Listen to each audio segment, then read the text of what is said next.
Hello and welcome to the Almost Homestead, where we're preparing for the Cold-Pocalypse. We're having a cold stream move in. I've heard it called a Polar Vortex in different terms, but basically we're going to have a sudden dip in temperature. And it's not that in Indiana where I live we don't have cold and we don't have snow. We absolutely do. But it will be the first really hard freeze of the year this year. And there's rain that's coming down right now that's going to freeze. It's going to be really icky. Tomorrow the temperatures will drop farther. I think maybe like to 5 degrees Fahrenheit. And then on Sunday, it will get down to 0 degrees Fahrenheit, according to the predictions. Getting back warmer Monday and a little more warmer Tuesday.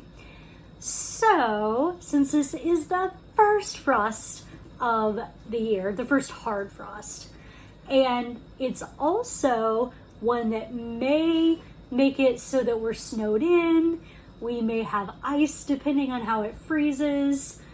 Sometimes the power lines and things in Indiana are not necessarily made to withstand a lot of ice. So sometimes when we get ice storms, we get power outages. I decided that it would be smart to prepare. So the first thing we're going to do is critical. We have to go save our Brussels sprouts. The Brussels sprouts have been happily chilling outside all through this time. Yes, I know it's January. Yes, I know normally I would have gotten them already, but they've been fine. I've been slowly eating them, and now they need to be taken out because a really hard frost will kill your Brussels.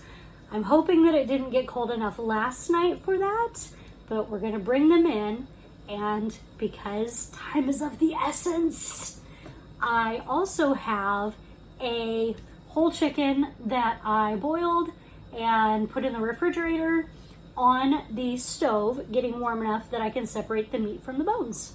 So I'll be back in a minute with Brussels. And I'm back inside with 2 sets of Brussels sprouts. But, you know, it's raining outside, so they're actually soaking wet. I'm gonna give them about a half hour to dry a little bit. Got them on a towel. I'm gonna move them into the table in the other room while we work on the chicken. All right, I'm back. And I've got my chicken here simmering in its, well, not simmering, but sitting in its little broth. I have a strainer here because we wanna get the chicken out of the broth. The broth is gonna be used in a soup. Some of the chicken is going to be used in the soup, but some of it is going to be used in a casserole that I'm making. And both will be on this video. So I'm gonna go ahead and get started with putting the chicken in here so it can drain.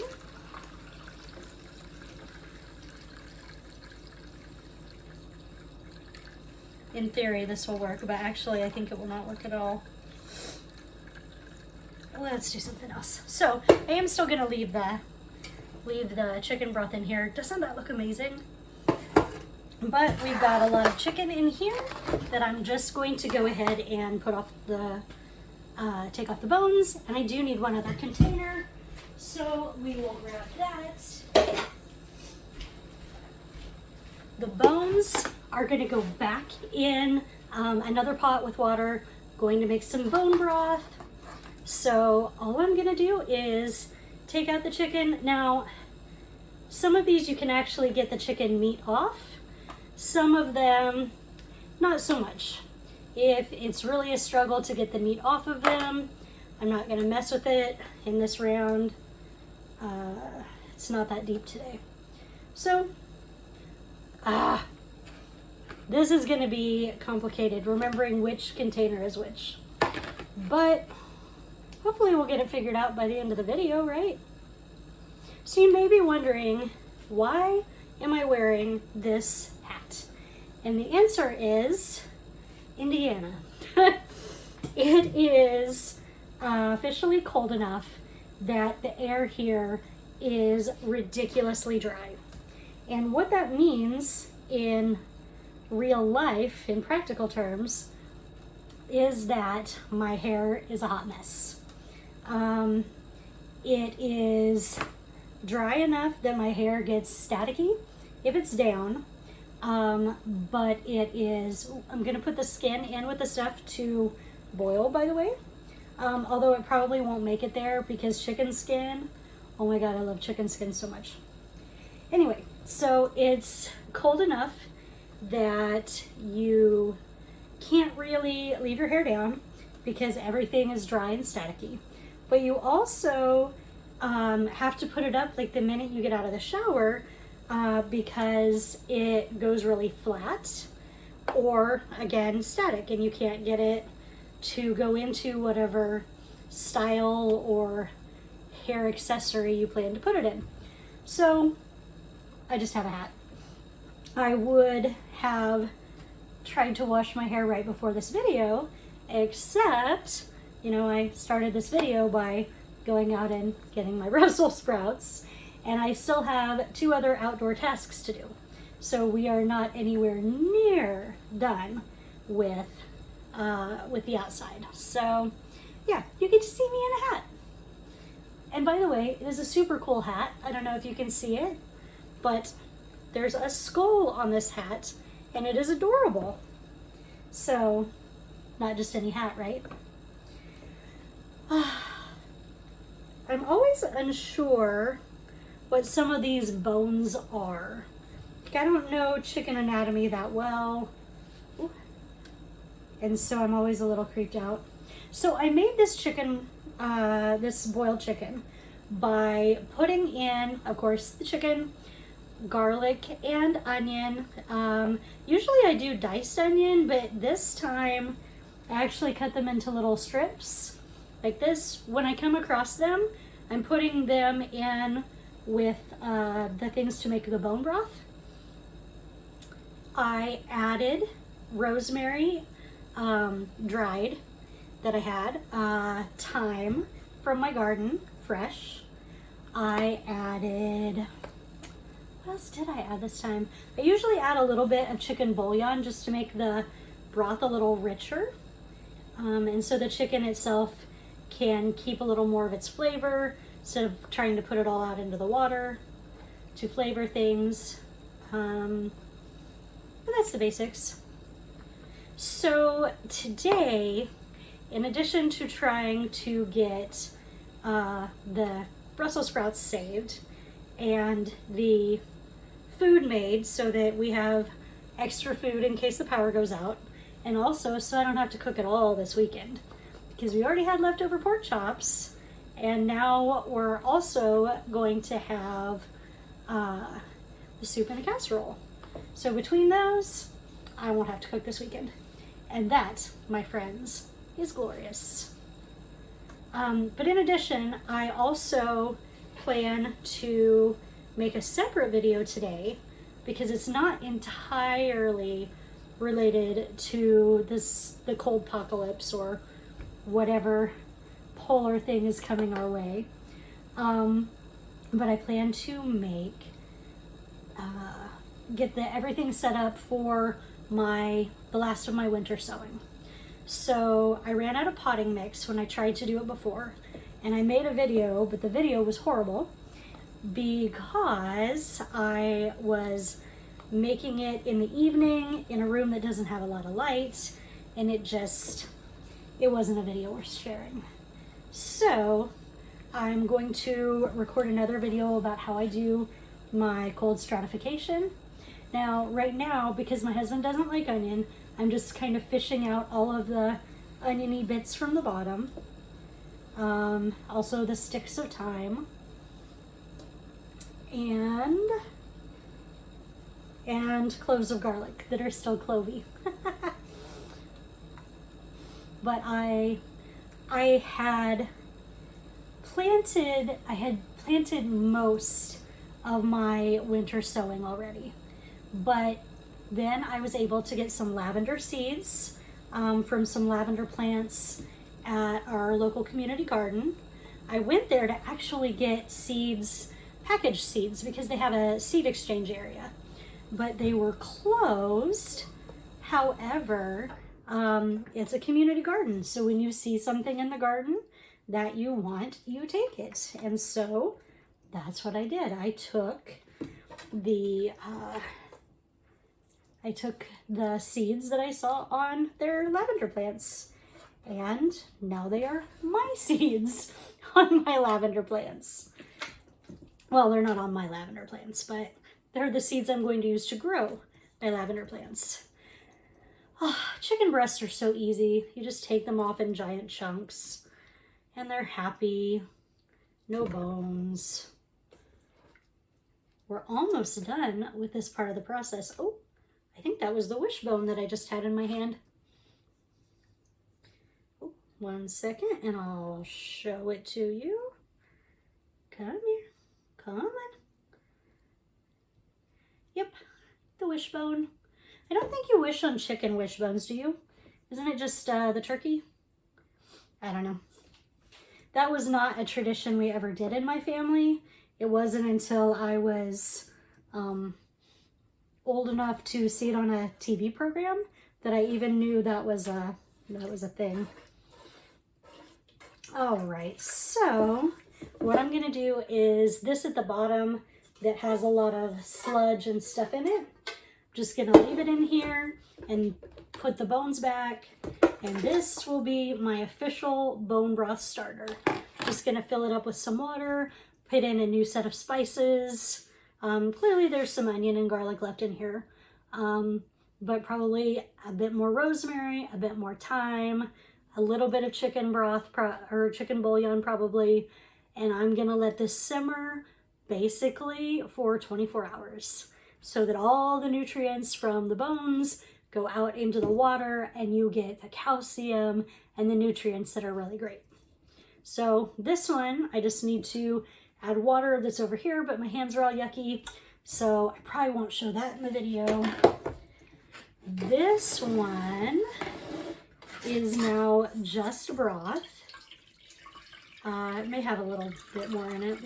Let's see. Probably just broth and onion.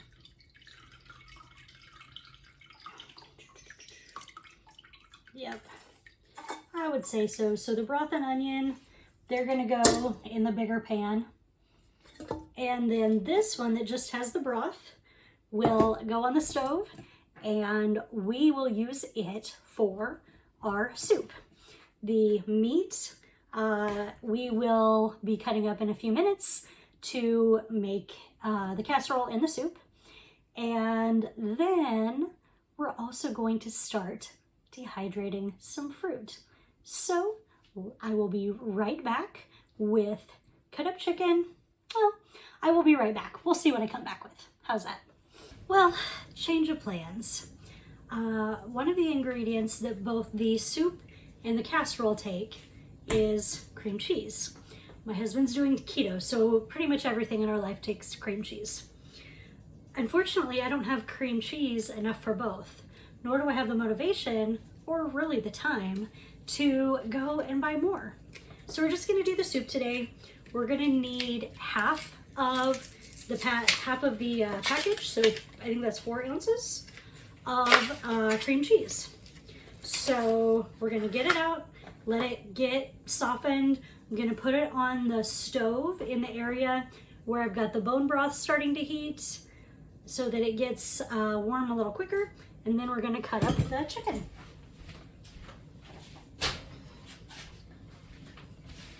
Now, the recipe that I'm making today is going to take some of the diced chicken, but it also takes the chicken broth, a can of diced tomatoes with either green chilies or habaneros. I think today we're gonna do habaneros, and then seasonings, the half package of cream cheese, and some heavy cream.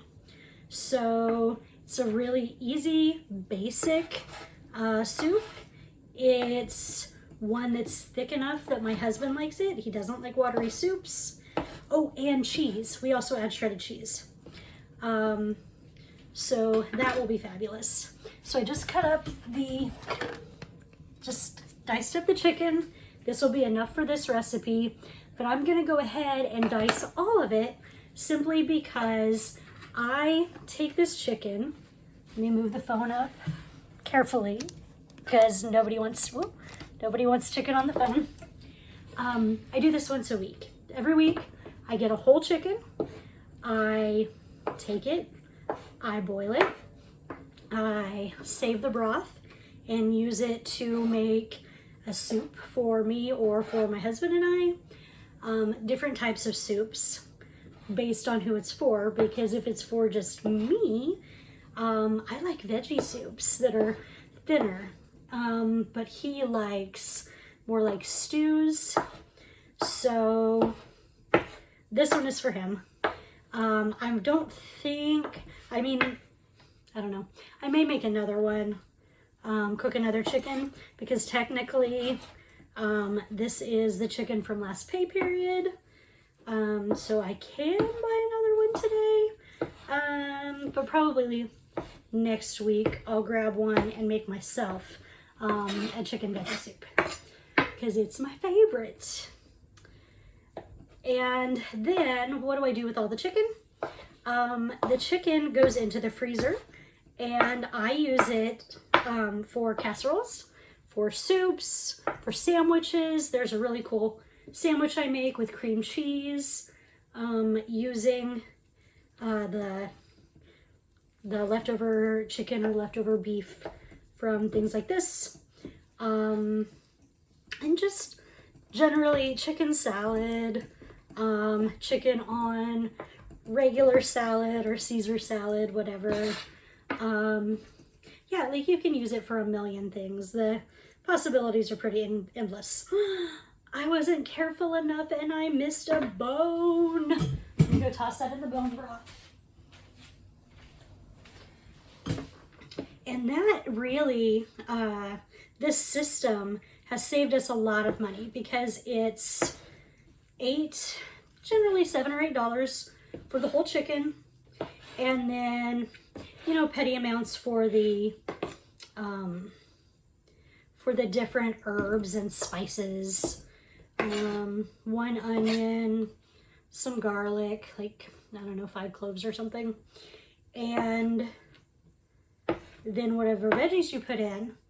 And out of that, you get meat for casseroles, you get broth for soup, and especially when you're sick, it's really good to have the chicken broth already there on hand.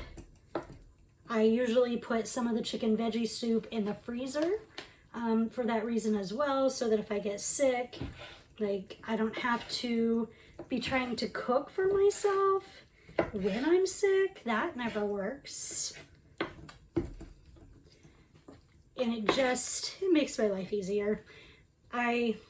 If you've seen Gardening Warrior Q's posts or her videos about mealtime freedom, that's one way that I set myself up for meals that don't keep me bound to the kitchen for long periods of time, is I make things like this.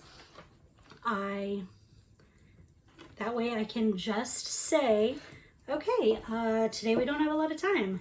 We have bread, I'll grab some chicken from the freezer, and we will be good to go. And I just make a veggie with it.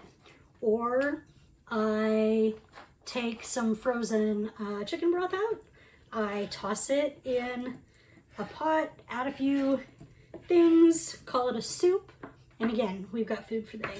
So I'm going to take all of these, well, not all of it, I'm going to take all but what I'm going to put in the soup tonight, put it in this container. It's going to be amazing. This is especially good for casseroles because you don't have such a dry texture in your meat like you sometimes do otherwise. And this filled my bigger container to its max capacity, and I've still got what I need for the soup tonight. So that is cool. Now it's time to go back to our Brussels sprouts. All right, we're back with the Brussels. I'm just gonna kind of show you how exactly I prepare them, because maybe like me when I started, you've never actually eaten Brussels sprouts from a plant. Usually, you know, we buy them at the store and they're already individually done. And also, some of the Brussels sprouts on my homegrown plants look different. Some of them are tightly bunched together, like your store-bought varieties, but some of them look more like flowers. So that's a little different. But today we're getting these ready to, I think, roast. I don't know. I guess I should decide that sometime soon, but first let's get some of the Brussels off of the plant.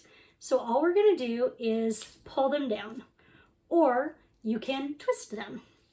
And they come off generally pretty easy. Now, if you leave them out too long, they will not. Then it gets kind of limp and it's harder to get the Brussels sprouts off. So just doing this a million times, right? But now, sorry, I found a weird spot on there. I thought it was a slug or something, but it's like a spot on the Brussels sprout stem. I don't know what that is, but whatever. It's not in a sprout I'm gonna eat. So the next thing I do is I get all the dead leaves and the gunk I see, because this one was at the bottom.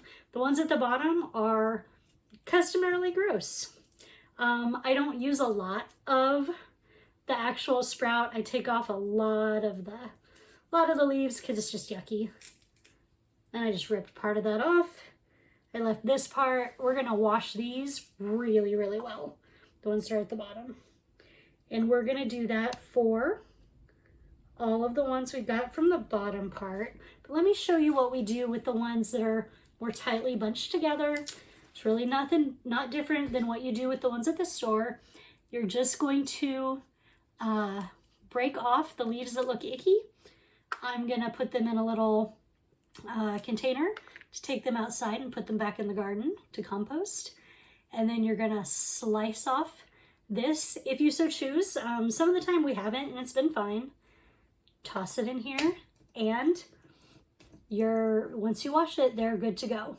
Now, for giant Brussels sprouts, which none of mine are giant, I would cut them in half for roasting, or if you were going to boil them or steam them, I guess, I don't know, whatever it's considered when you have just a little water at the bottom.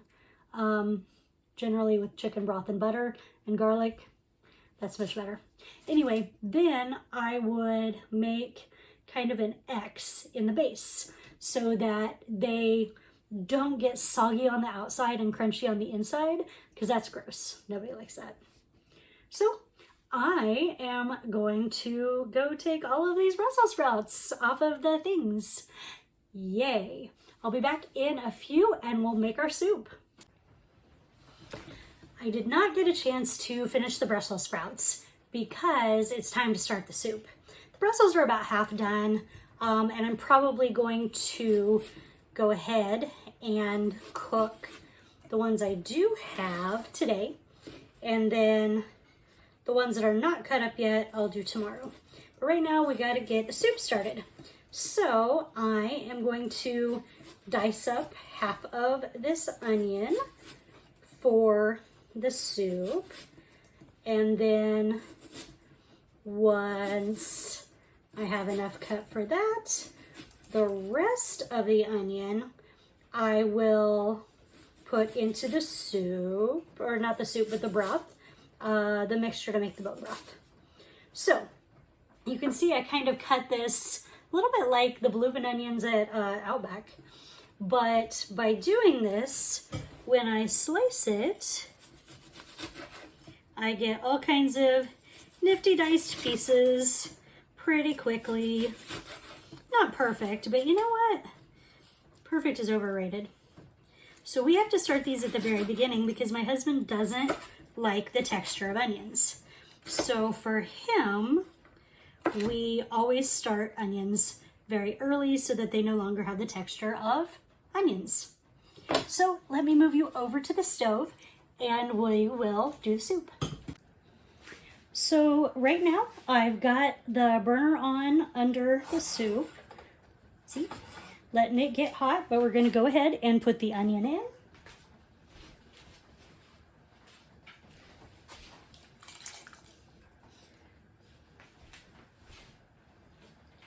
Ooh.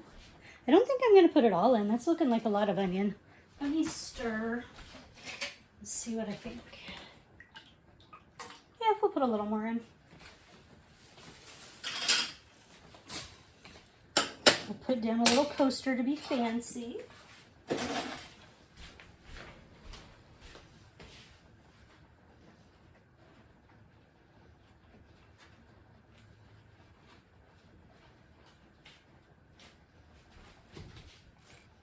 There we go. Now I'm going to get some some garlic ready to put in. I've got about 3 cloves of finely diced garlic. Gonna toss that in. And we are going to bring this to a boil and let it simmer for about 15 minutes. Meanwhile, the broth for the bone broth is happily cooking in the back. So this has been boiling about 3.5 minutes, and I decided to randomly add some red pepper that I bought on clearance today.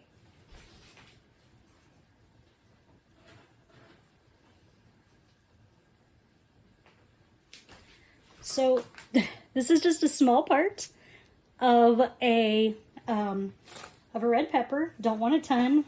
My husband doesn't like deeply love that either.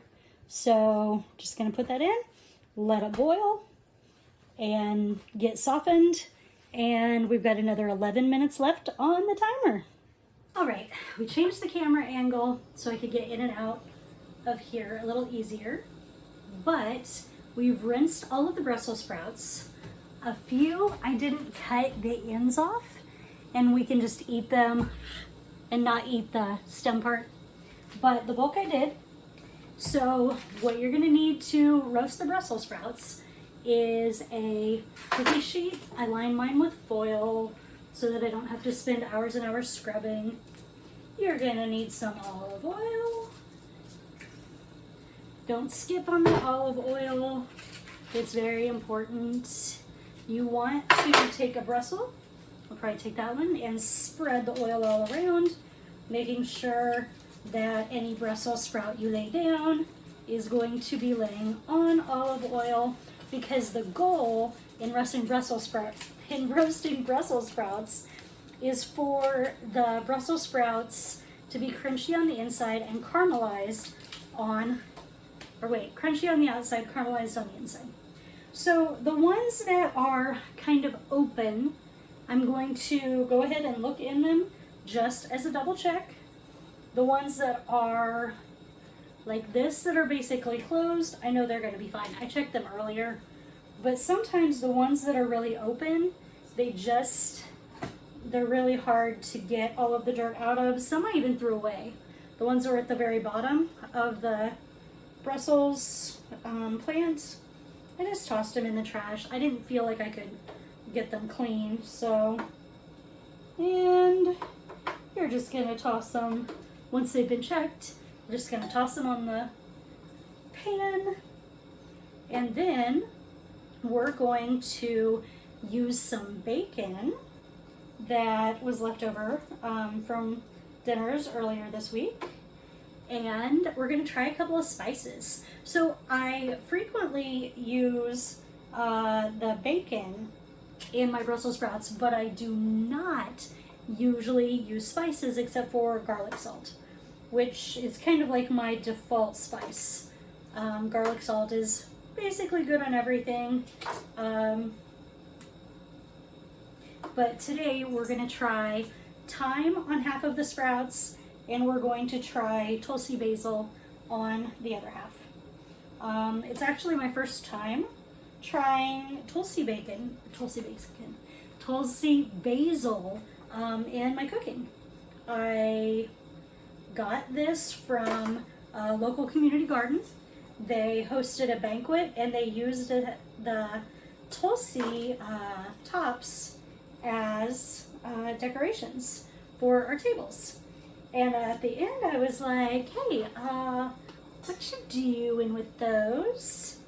And they gave them to me to take home and dehydrate. So that's what this jar is. And then I've got, oh, I decided not to use thyme. I was going to use dill. So looking around like, where's the thyme? I'm going to try dill instead. So Tulsi, dill. Now this is what you would consider dill weed. It's not the actual seeds. It's the other parts of the plant. But I can't really taste a difference. I'm not sure if I'm supposed to be able to. Maybe my palate is just not refined, but I don't taste a difference. Okay, the tiny ones, those are all really tightly clinched together. So the rinse that I gave them is fine. So we're spreading them out a little bit, and then we're gonna put them on in the two sections. Then we're gonna take a little bit of the Tulsi, toss it on my hand. I didn't grind it up yet, so I'm gonna have to kind of hand grind it over the herbs. But whatever, it should be fine. Or not, I don't know, we'll find out. If it's terrible, I don't know, can you make Brussels sprouts terrible by seasoning? I know you can make them terrible by the way you cook them. The people that make the smushy ones, ugh, that's not even right. Not even right. All right, so got some Tulsi on those. We've got some dill that we're gonna put in on the other half. Dill makes sense because I've used dill on my cabbage before. I think it was cabbage, maybe it was cauliflower. You know what? It doesn't really matter because they're all from the brassica family, which is the kale, broccoli, Brussels, broccoli, cauliflower, that whole family, garlic mustard. So now we need some garlic salt. Hopefully it's over here. Yeah. So we're gonna garlic salt these. Yes, that is an excessive amount. No, I do not care. Thanks for asking. The timer that went off was for the soup, but it's just happily doing its thing. It's fine. So we have 5 slices of thinly cut bacon, or thick cut bacon. So we're gonna cut that with your kitchen shears, or in this case, a pair of scissors that I use as kitchen shears. You can just put the bacon on the top and cook them like that, but I wanted to really be able to like stir these. Oh, that's weird. Sorry, the texture, I think there was like some moisture in it or something, and the texture is weird. So, but it doesn't smell like rancid or anything, so it should be fine. Yeah, totally still smells like bacon. I'm a bit reckless when I'm cooking for just James and I. If I'm cooking for other people, of course, I'm way more conscious.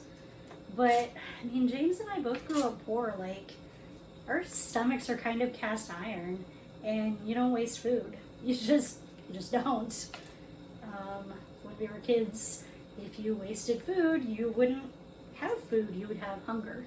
So, yeah, a little less cautious, I guess you would say, than maybe your average modern American, but not if I'm serving anyone other than James and I, simply because I know that not everybody grew up the way we did, and so not everybody has a cast iron gut.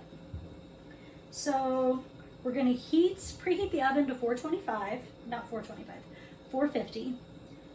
If the Brussels were not so tiny, I would do it at 475. But we're going to put it in.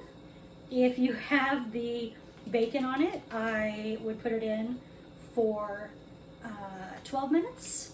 If you are doing it without bacon, I would do it instead for 10.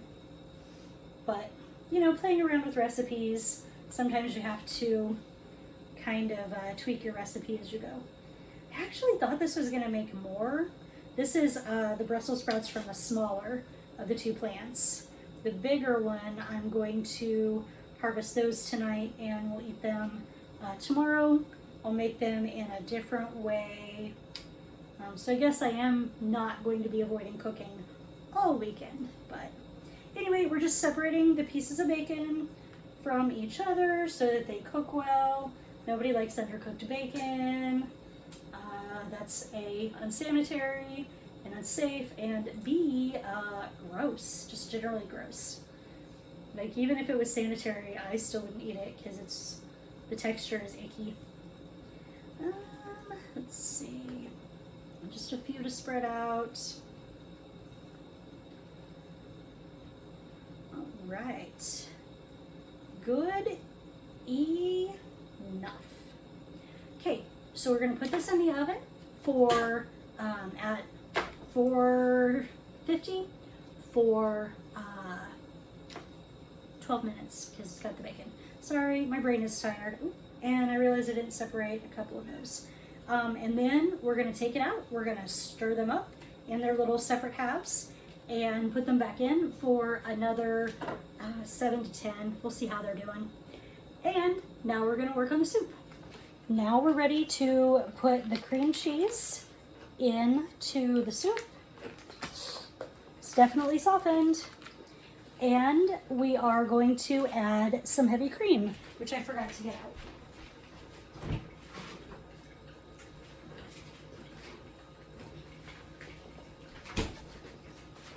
Not a ton.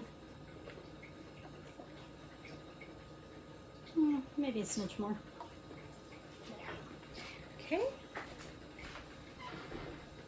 Oops, I forgot to set the timer.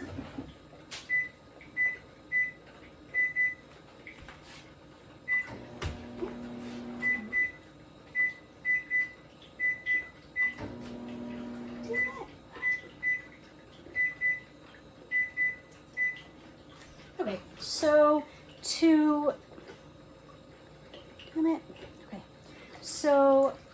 to get the cream cheese to kind of soften and be absorbed, not absorbed, but dissolve or whatever you call it, integrate into the soup, what we're going to do is use this wire whisk to stir it, and gradually the pieces of the cream cheese are going to just kind of blend into the soup. And that's what we want. We want them to blend in and make our soup delicious. Now we've still got some little pieces, but we'll be doing more of this stirring. And next we're gonna open our can of diced tomatoes with habaneros to add them in. You don't have to use habaneros if you're not into spice. You could use plain diced tomatoes, but we like spice here, so habaneros it is. All right, back in a second. All right, adding in the diced tomatoes and habaneros. Careful, watch your hands. Clearly it's hot and splashy. Okay, and we're just gonna keep on stirring here and there with our little whisk. We're gonna add seasonings. For this, I'm gonna put some cilantro.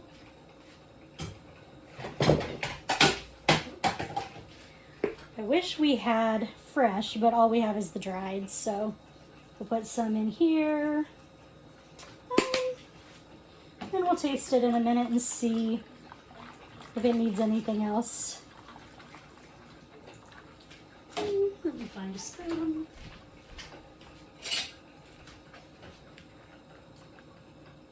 There we go. I'm gonna taste. Well, that didn't work. You try again. There we go. I'm gonna try some.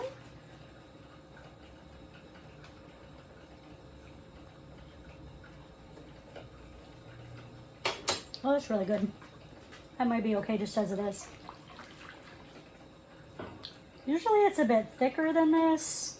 I may end up putting some more of the cream cheese in it. My husband likes soups a bit thicker, so that they feel more substantial, I guess you would say. So I put another fourth, I guess you would say, of the cream cheese in, and more whisking.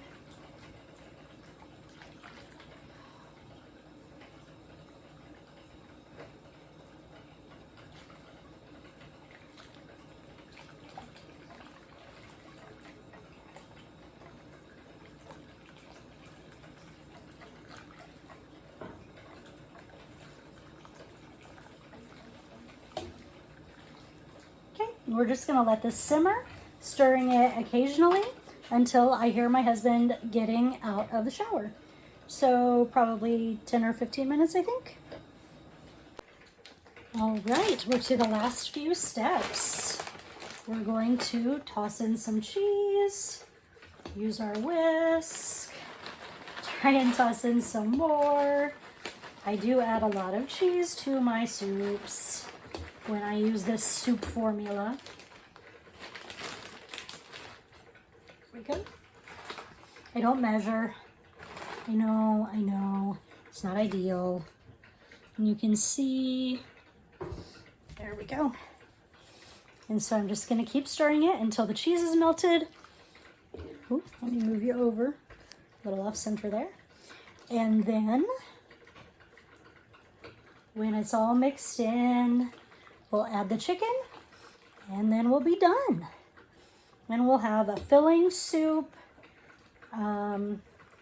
It didn't get as much time to simmer as I had planned because my husband was actually already out of the shower, but it was good enough.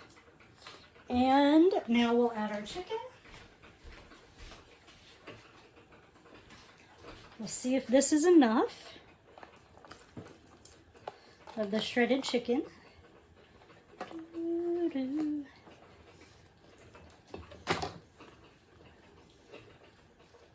I think it will be. You could probably justify using more. I think this is good. And now it's done, and I'll show you the Brussels when they're finished. And here are our Brussels sprouts. Looking delicious. I think the bacon could use a little more time, but the Brussels sprouts are perfect. All right, I had to take a few out to get dinner started, but this is our final product. One side, I believe this side has the dill weed. This side has the tulsi. Honestly, I don't think I would use either of them again in Brussels. So I'm back and I'm ready for my final task to get ready for the Cold-Pocalypse. And this is one that's probably going to seem really strange to you, but I am dehydrating some fruit. Two purposes for this. A, it's a snack, and I don't do well without snacks. But the second one is the same as the reason why I'm boiling the bone broth. Both of these are things I need to do anyway, but that doing now is advantageous because they both help to heat the house. So rather than doing them later in the week, I'm getting them started now so that we can have these extra sources of heat going, keep our electric bill down a little bit because we have electric heat. Yes, that money will instead be going to electricity for the dehydrator and gas for the gas stove, but I was going to do these things anyway. So just changing when I'm doing them. So what I'm gonna do is I've got my trusty little mandolin. Hopefully I will not dismember myself in the course of this video. And I have a slicer setting on it, which I usually do not use, but I'm trying out today. And it's giving me these perfectly little adorable peach fries. Now I did forget one thing I need, which is we need a bowl with some lemon juice to put these in. I think it's like for apples, it keeps it from getting discolored.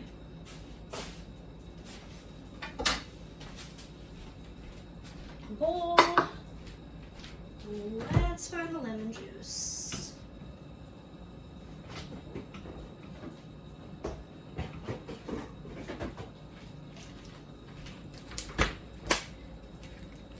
Trying to get the lemon juice open is always complicated. So we'll put some in here. Now for the apples, I usually do a ratio of half lemon juice to half water. The instructions said to just use lemon juice, but I figure it'll be fine. So we'll add a smidge of water. There we go. And we're just gonna toss these in, swirl them around, put them on this sheet. Now, I tasted the peaches before I started to make sure they were good. And I have to tell you how I got these. So at our local Kroger, they have these bags, mesh bags like you get onions in, of fruits and veggies. And these are ones that are marked down, ones that have to be used really soon, and they're only $1 for the bag. And these 5 peaches, all of which don't show any bad spots or anything, these were in one bag. So this was $1. So I got, I think 3 bags of peaches, 1 bag of apples today, and I got 1 yesterday. So I've got a lot of fruit to dehydrate, but I'm gonna go ahead and get them all cut. I'm going to get what I can in the dehydrator, but I'm also going to put what I can't into a bag after putting them in the lemon juice. Gonna toss them in the bag already cut so that I can just take off what's dry, put it in a bag, put on new from the bag of pre-cut fruit pieces. So anyway, this is what I'm doing to get ready for the Cold-Pocalypse. I was also going to do a little bit of gardening. I was gonna do a cold sowing video, but that did not work out today, so that will come in a separate video. But as always, thanks for watching, and don't forget, eat something wild.